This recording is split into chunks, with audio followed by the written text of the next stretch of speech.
Glutes, the final frontier. What is going on, guys? Welcome back to the channel, and today I want to talk to you about both the right and the left bum cheek. How to develop a strong, powerful, functional peach is one of the true Shangri-Las of the fitness industry, and one of the things that I see most people getting wrong. So I thought I would make a video today on 5 key principles of how to do it properly. Okay, so both for an appropriate aesthetic and physique, and for a truly, properly powerful body, having glutes and a posterior chain that work are definitely optimal. I see lots of people, especially the ladies, I do have to say, train glutes in a way that is, in my opinion, at the wrong range of motion, at the wrong tempo, and nowhere near intense enough to develop the muscle in the way that you're going to want to. So over the course of the next 300 to 500 minutes, I'm going to walk you through a lower body session with an emphasis on glute development and function, and walk you through why I do what I do in regards to this, and highlight the aforementioned 5 key principles and how you will be able to apply these as well. We won't cover the warm-up today because that is hella boring, so let's just kick off with principle number 1. You have to realize, team, that your glutes are a power muscle. There are elements of necessary stability in there as well, but primarily your glutes are designed to move your body extremely quickly, either towards or away from an animal. I'm not currently worried that I'm going to get eaten by a saber-toothed tiger on the way back from the supermarket. However, I do still train glutes in this way because our bodies exist now as a residual effect of the way that we used to have to be wired. So principle number 1, guys, is probably the one that I think is most important, and also the one that I see the vast majority of people get wrong, which is just train them quickly. They are literally your body's flipping powerhouse. And yes, stability and control is relevant and is necessary in their development and for the safety of your body and all future movements. But overall, your glutes are a fucking Ferrari, and there's no point just inching along with them in first gear. If we combine this with the fact that if you've been watching me for a while, you'll know that I love starting my strength sessions with a primer. Something that's fairly light, nice and snappy to really innovate that central nervous system, but also prime the tissues to work quickly. So I start the session with some power cleans, 2 or 3 at a time, working up to about 100, 110, which for me realistically is as heavy as I go. I don't usually do squat cleans. My Olympic lifting technique is not very good, but it's just the way that I can just shift a little bit of tin on a barbell, and the fact that I'm not just doing an RDL where I'm slowing down towards the end range of the motion. In a power clean, obviously it's lighter, but it cues your brain to continue to accelerate through the movement. You have to do that, otherwise you won't be generating enough power to actually lift the bar up to your shoulders. So power cleans, 2 or 3 at a time, couple of minutes break, and then go again, 2 or 3 sets of this. It's just enough volume to do its job of priming your central nervous system and the tissues, and to really get that innovation going, but not too much volume that it's going to elicit fatigue and compromise the movements that you're about to go into. So principle number 1, overarching, there's a lot more detail that we could go into on this, but just everything under the title of train them quickly. They are a flipping powerful muscle. If you want them to both work properly and look flipping awesome, to get them explosive, you have to work them explosively. Again, there's a lot more to that principle, and we'll kind of come back to that through the course of the video. But for now, let's put a pin on that and move on to principle number 2. Principle number 2 is actually kind of split into 2 principles, but I've already committed to there being only 5. So let's just stick with that and I'll try to make it work. RFD in the strength and conditioning world is something called rate of force development. And that basically means that from a pretty much static, unactivated position, a muscle kicks in and generates movement without a pre-stretch. There's a lot of fancy jargon in there, guys, but let me break that down for you now. So as an example, with a bench press,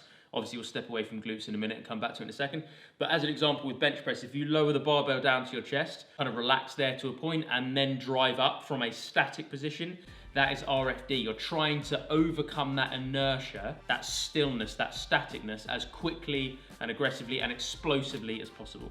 We want to combine RFD with a unilateral movement, so that is to say a single leg movement.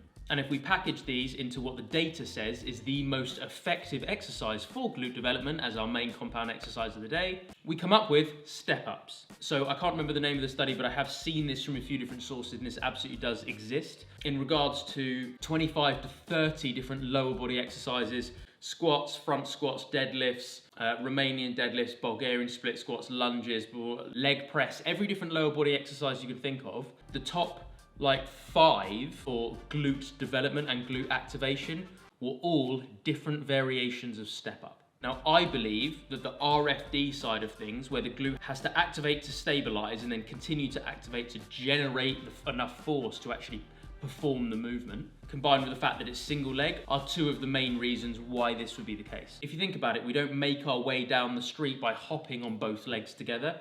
We put one foot in front of the other. So it kind of makes sense to me that there'd be this, I don't know, maybe like innate intuitive sense that the glutes work best when one of them is activating at a time and they're alternating. I haven't seen any data on that, but the fact that that is the way that we always move and we are bipedal, that would kind of make sense, right? So the second principle, which is rate of force development, keeping things static and unactivated and then activating and performing a movement in a unilateral movement in the form of step-ups. The way that we can apply this to a session is not just do the step-ups, but it's to engage in a concept that I absolutely flipping love, which is we are so much stronger at the top end, so let's do some flipping heavy step-ups to really work the glutes and really make sure that we get as much activation at the top end as possible to make us nice and powerful and functional. So which is why you're seeing here, guys, 5 reps on each side on a relatively low box, but enough that you're still getting engagement and you are still working through a little bit of range. And then I'm actually going to superset that with some significantly lighter high box step-ups. Just holding a kettlebell in a goblet squat position, trying to deactivate that back leg as possible, which is why you're seeing me drive obviously through the front leg, but I'm keeping that back leg as locked as possible at the knee and pulling the toes up towards the sky, which basically means that back leg is doing as little as possible and I'm not pushing off of it. It might seem weird to split it up, but considering we're so much stronger at the top end, I'd rather put 120 kilos on the bar and do some step-ups that are a little bit lower to make sure that we get that flipping load go through the system. And then for those of you that are worried that that's not going to work the joints at the appropriate angle, the appropriate kind of acute angle in the tissues through the appropriate range, we can superset it, working at more range and just go a little bit lighter. So principle 2, kind of split into 2 parts with the RFD and the unilateral. I love this step up superset, heavy for a lower range and then lighter to work full range to make sure the tissues do get that full activation. If you're following so far, this is fantastic because that is definitely the most complicated principle done. So we can now move on to principle number 3, which is to get a full stretch and to keep it under tension, which is what I, as a weird little masochist for some reason, flipping love, and that is Bulgarian split squats. And as you see here, we're actually doing this with a safety bar. And the reason I'm showing you this is just because it's a little bit different and the weight distribution of the load on your back is slightly different to a normal back rack. And because you're holding the bar in front of you, instead of having to stretch your pecs and your shoulders back to hold it in that position, it just pushes your torso into a slightly different position, and I just like the way that it feels. So as you see here, guys, I'm controlling the eccentric, getting a nice stretch on that front side, and then driving up from there. The rep range is realistically going to be a little bit higher now. It's going to be between 8 and 10, but the goal is to not really pause at the top for too long and basically to keep it under tension. 3-4 seconds down, realistically more like 3, driving up and then straight down to the next rep. Only really pausing at the top, A, if you're absolutely burning and being flooded with lactic, or, which is much more common with me, you feel as though you're about to lose balance, so you just kind of gather yourself at the top and then drop down again. The glute on that front leg is being stretched at an incredible angle during this exercise, which means, again, when we partner this with the heavy step-ups that we did just before, we've gone really heavy with the step-ups to make sure that we get massive amounts of load going through the system, and then a little bit less load now, but with significantly more range. That is principle number 3, full stretch and keeping it under tension. Single leg again, because I just flipping love this, 2 or 3 rounds. And in addition, we're actually going to superset this with another Bulgarian split squat exercise, which leads us on to principle number 4. This is probably the thing that after training them quickly, I see no one that wants to develop their glutes properly do something that the glutes are required to do in everyday fucking life, and that is tolerate ground contact. Being able to handle the eccentric load of coming down and landing on the ground, either double leg or single leg, being able to tolerate that load and then recycle the energy going down and then straight back up is the reason that I love doing these Bulgarian split squat jumps. Very easy to cheat, so try and make sure as much as possible all of the weight is through the front leg and not on that back leg. You just want about 20% of your weight distribution on that back leg for stability.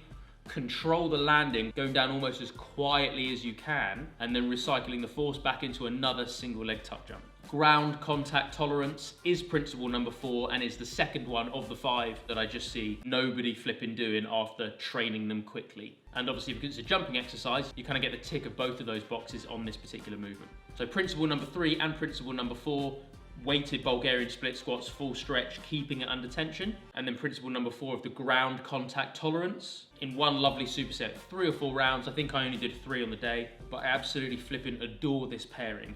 Not just because I enjoy doing it, but because I know that it's effective because of the reasons I've just shared with you.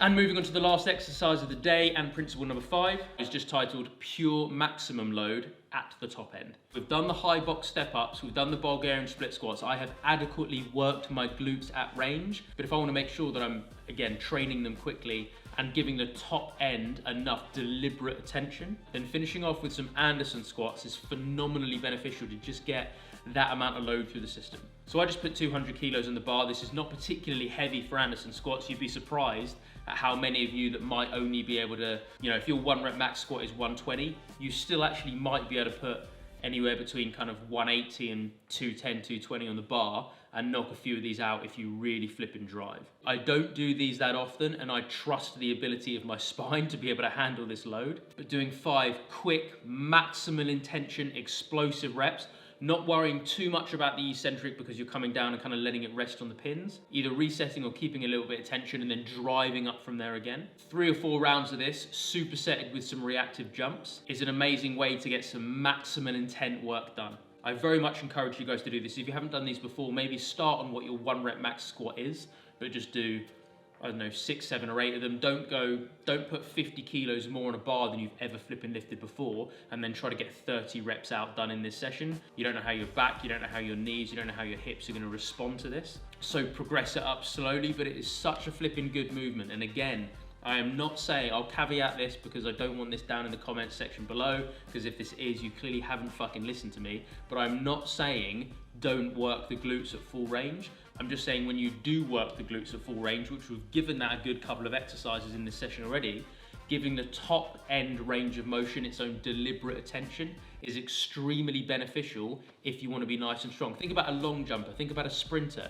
They're contacting the ground at like a 1 degree angle. They are not at a super acute angle with their knees up by their fucking earlobes all the time. The glutes and the quads are extraordinarily powerful right at the top end, giving it some deliberate attention now and again from an RFD position, which again the Anderson squats are because they're from the pins. There's no eccentric pre-stretch down. It's literally concentric only. It's an amazing way to make sure that your glutes become very, very, very aesthetically pleasing, but also incredibly flipping explosive and athletic and functional in the way they're designed to be. Having been a sprinter, a jumper, a decathlete, and an international bobsleigh athlete over the last 10 years, this is why this topic is quite close to my heart, because I just see so many people doing it wrong, which is why I wanted to share this stuff with you guys today. Woo! 5 principles done and in the bag. I hope you did enjoy this, guys. If you did, please do smash that like button. If you have not yet done so, make sure you subscribe. A hell of a lot of awesome content on the way. If you have a spare 20 minutes, why not watch one of my other videos? Any questions, comments, or feedback on anything we've covered today, please do put it down in the comment section below. If you don't have any questions, please also comment below because it helps feed the algorithm and that makes me happy. The final thing, guys, if you're interested in learning a little bit more about my training methodology, for the man that wants to be the perfect and optimal all-round master generalist, well, we have put together a program that perfectly balances classic strength training, functional bodybuilding, power and athleticism, sprint conditioning, what I call race car engine, and adventure readiness. Then register your interest for the upcoming launch of my brand new brand, Alchemy Athletic. The link to register your interest is in the description below. And as always, legendary squad, stay strong, stay healthy, stay awesome. And I'll see you all in the next video.